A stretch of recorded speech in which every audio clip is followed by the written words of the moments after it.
तो partial nephrectomy पे आया हुआ है क्वेश्चन, उसको कवर कर लेते हैं। डेविटा से बनाया है मैंने ये। पहले अपन ने वो पढ़ाई था नेफ्रोमेट्री स्कोर, उस पे भी आया हुआ था।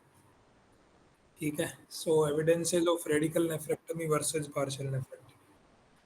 तो ये दो article Hong et al and Lane B R Huang W C ने काफ़ी आर्टिकल किए हैं पार्शियल नेफ्रेक्टमी पे। इन दोनों ने स्टडी की कि higher CKD was more common after radical nephrectomy than partial nephrectomy. ठीक है ना। 36 वर्सेस 5 और सिग्निफिकेंट था, मतलब रेडिकल नेफ्रेक्टमी करने के बाद definitely there will be CKD. और सीकेडी हो जाएगा तो क्या हो जाएगा, CKD has been demonstrated to lead to increased cardiovascular events and death with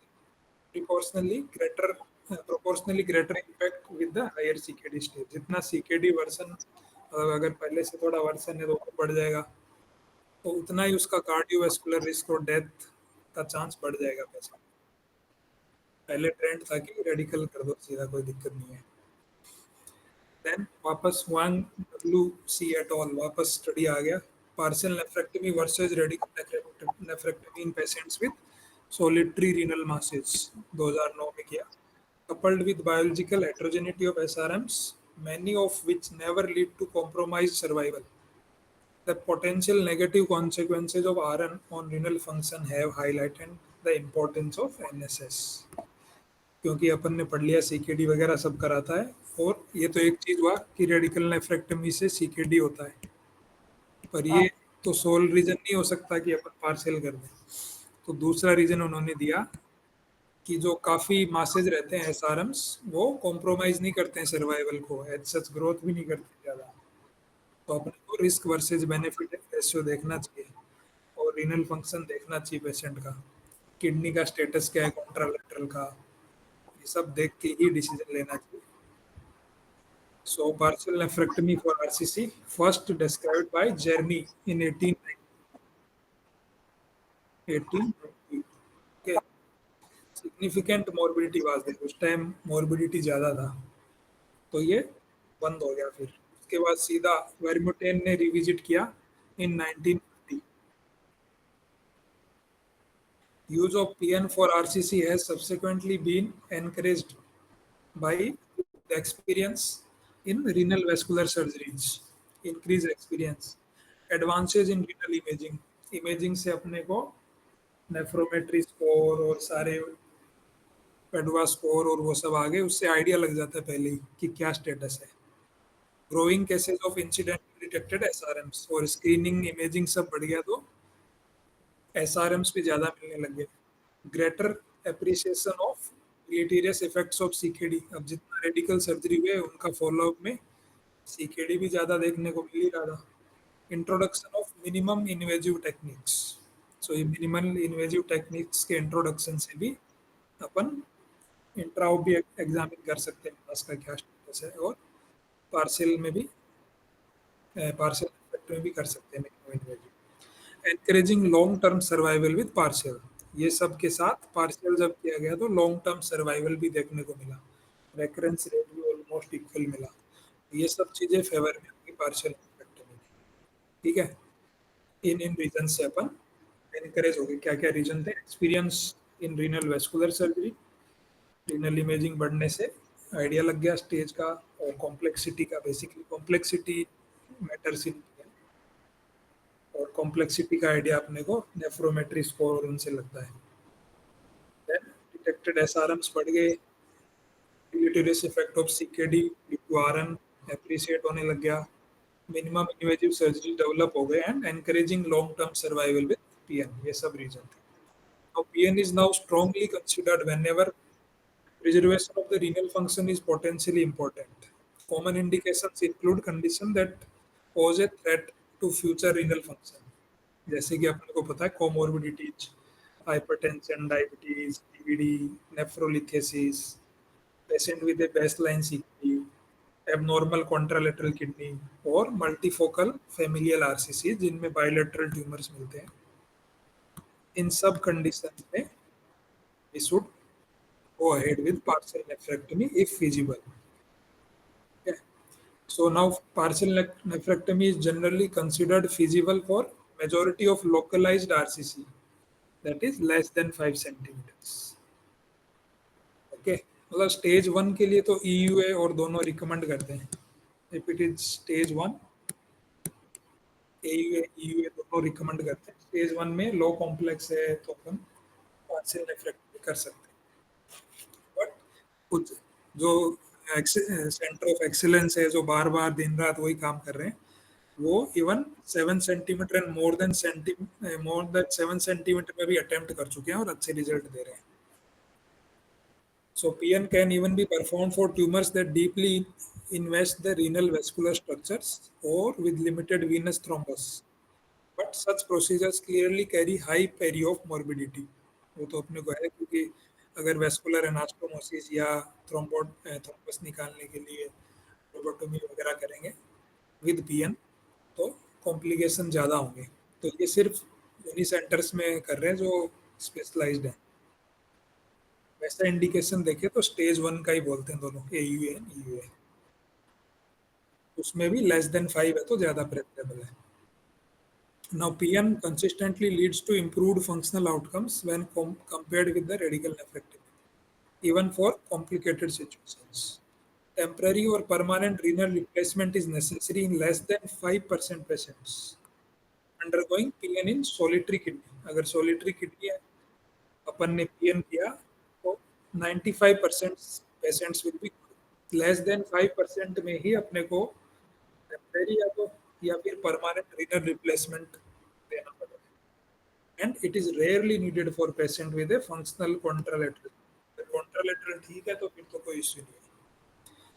for patients with clinical T1 renal mass, local recurrence rate of only 1 to 2% after PN, और वो भी commonly located distant from the initial disease.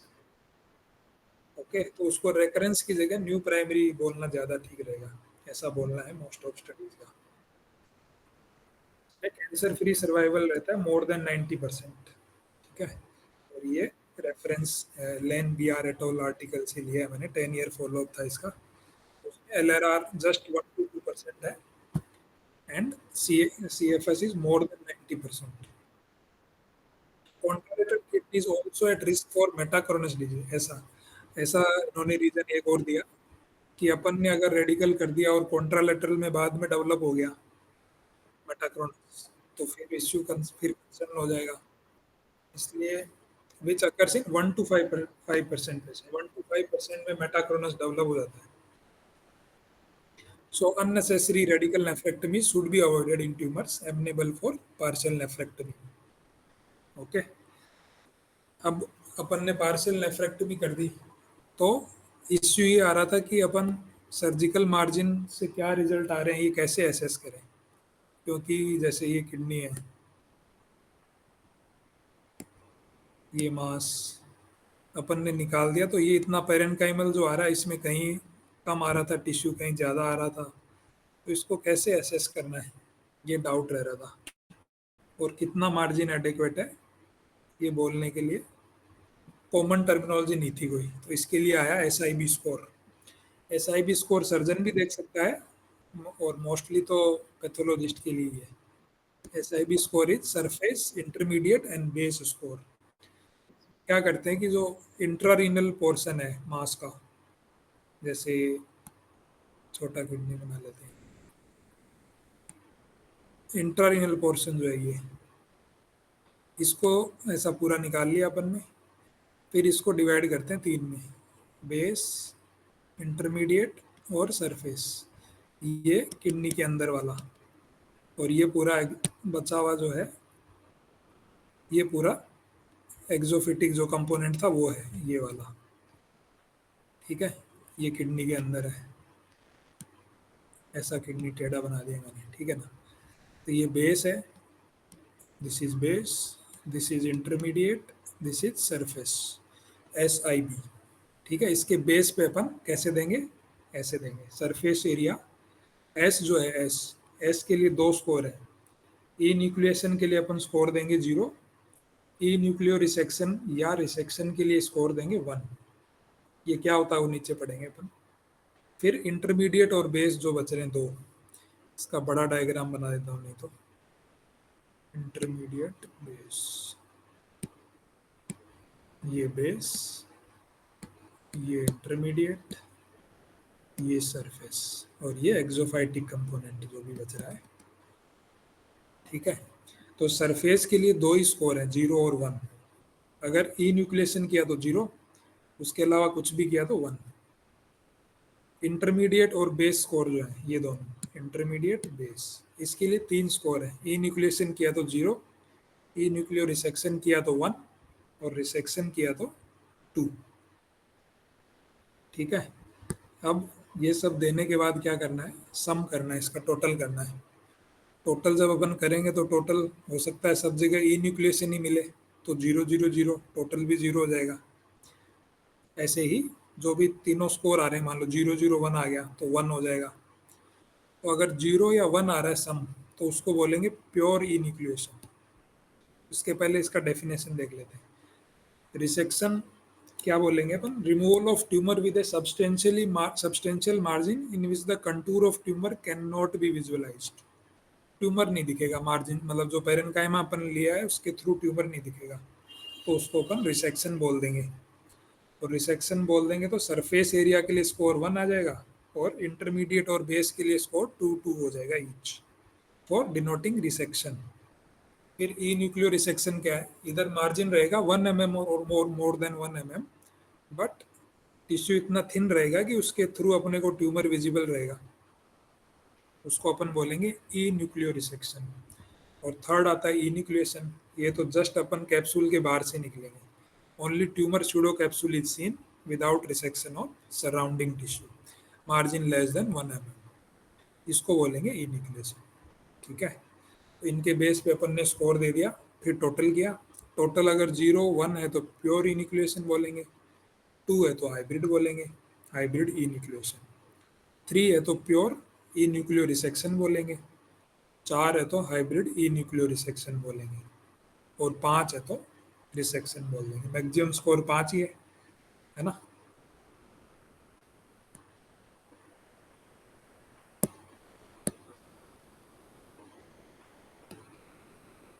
Maximum score is 5। अगर अपन capsule rupture हो गया तो subscript लगा देंगे सी साथ में, सर्जरी के टाइम अगर कैप्सूल रप्चर हो गया तो।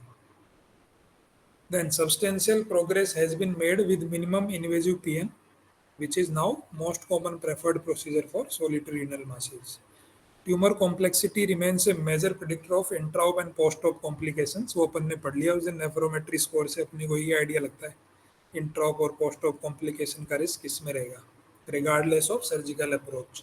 And open PN should be considered for particularly challenging situations. अगर अपने को लग रहा है कि नेफ्रोमेट्री स्कोर में स्कोर ज़्यादा आ रहा है तो we can go for open then. इसके बाद थोड़ा सा अपन एक्टिव सर्विलेंस का भी पढ़ लेते हैं साथ में। Active surveillance of clinically localised RCC. So data suggests that radiographically localized SRMs, most of which are RCC, exhibit slow linear or volumetric growth. कितना slow? 0.3 centimeter per year, just 0.3 centimeter per year, with a low metastatic potential, only 1.1 to 1.4%. Most of which are, है ना, RCC जो भी SRMs हैं वो generally slow linear या volumetric growth देते हैं, और मेटास्टेटिक पोटेंशियल भी बहुत कम है। कितने टाइम के लिए? For first 24 to 36 months following the diagnosis, यानी कि 3 इयर्स, ऑलमोस्ट 3 इयर्स के लिए बहुत स्लो ग्रोथ शो कर रहे थे। सो 20 to 30% SRMs exhibit zero radiological growth over instead over initial 24 months, यानी कि 2 इयर्स के लिए कोई ग्रोथ शो नहीं कर रहे। कितना? 20 to 30%।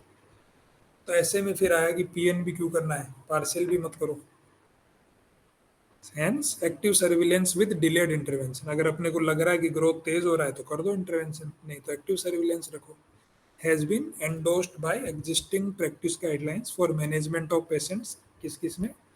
Less than 2 centimeter, those with complex cystic lesions जिसमें रिसेक्शन ज़्यादा जाने वाला था, और those in which risk of death outweigh the benefit of active oncological treatment, जिसका पेशेंट का प्रोग्नोसिस या परफॉर्मेंस स्टेटस ही पुअर है, सर्जरी करने में रिस्क ज़्यादा है, तो बेटर है कि एक्टिव सर्विलेंस कर लें।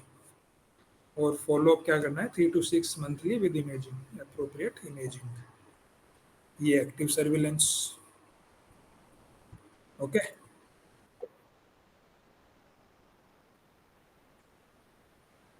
नहीं नहीं, पार्शियल नेफ्रेक्टमी के बारे में था, कंपैरिजन भी है तो अपन डाल सकते हैं, डाला है ना मैंने आर्टिकल, ये डाल सकते हैं।